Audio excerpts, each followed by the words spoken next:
Bonjour, alors aujourd'hui on va fabriquer un instrument de musique. Donc vous allez prendre votre petit pot en verre que vous avez dans votre kit. Et puis je vous conseille de pouvoir faire ça à l'intérieur de la boîte. Pour que les petits objets, les petites graines ou tout ça ne roulent pas partout. Et donc on va ouvrir notre pot et on va pouvoir prendre toutes sortes de cuillères de la maison, donc des grandes, des petites, des plus ou moins faciles, et puis voilà, des tailles différentes, des très petites, des très grandes, et on va remplir notre petit pot en utilisant ces cuillères. Alors soit on peut mettre des perles qu'il y a dans le kit.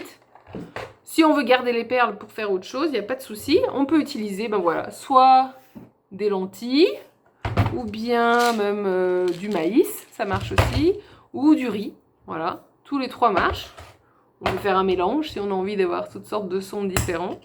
Et donc voilà, l'idée c'est de s'entraîner à remplir et à transvaser en mettant et en visant bien dans le pot.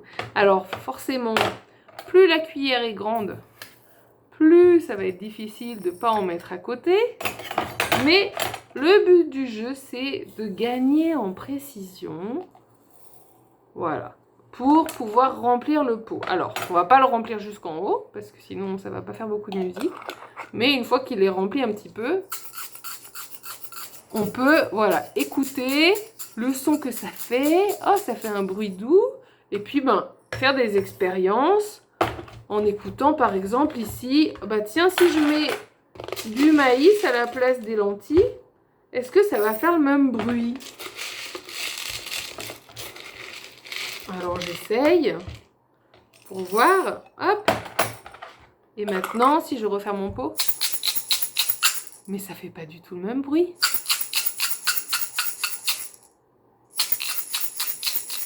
Alors, on peut s'entraîner à faire un pot, ou bien on peut en faire deux et essayer de reproduire des sons.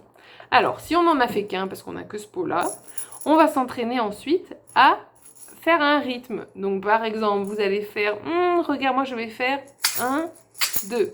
Et alors, votre enfant, il va devoir faire aussi 1, 2. Et puis, on continue. On va essayer de bien écouter. Cette fois, je ne vais pas dire les nombres avec ma bouche. Je vais juste écouter comment je fais. Et votre enfant, il va devoir essayer de faire la même chose. Alors, on peut s'entraîner à compter combien de fois en écoutant le nombre de bruits qu'on entend. Ou bien, on peut aussi, si on a beaucoup de petits pots à la maison, faire un genre de loto sonore. Ou bien, on va avoir un pot où on ne voit rien du tout et un pot où on verra ce qu'il y a. Et du coup, votre enfant, en secouant d'un côté et en secouant celui qui est caché du coup, va devoir essayer de trouver les pots qui ont le même son. Donc par exemple, on peut faire 6 pots avec, ben voilà, 2 pots, dont un qui sera du coup caché ou couvert avec du papier avec du maïs, 2 pots avec du riz, 2 pots avec des lentilles, 2 pots avec des billes, peu importe. Et donc du coup, soit en bandant les yeux, soit en donc couvrant un des pots, on va essayer de reconnaître avec l'ouïe, avec le sens de notre oreille, si on peut trouver les mêmes sons. Voilà, donc il y a plein de jeux. 1, on fabrique l'instrument en transvasant. 2, on écoute les sons que ça fait en fonction de ce qu'on met dedans. 3, on reproduit un rythme. Et puis 4, on peut même faire un loto sonore. Alors, amusez-vous bien avec vos instruments de musique. Et puis je vous dis à bientôt et bon week-end!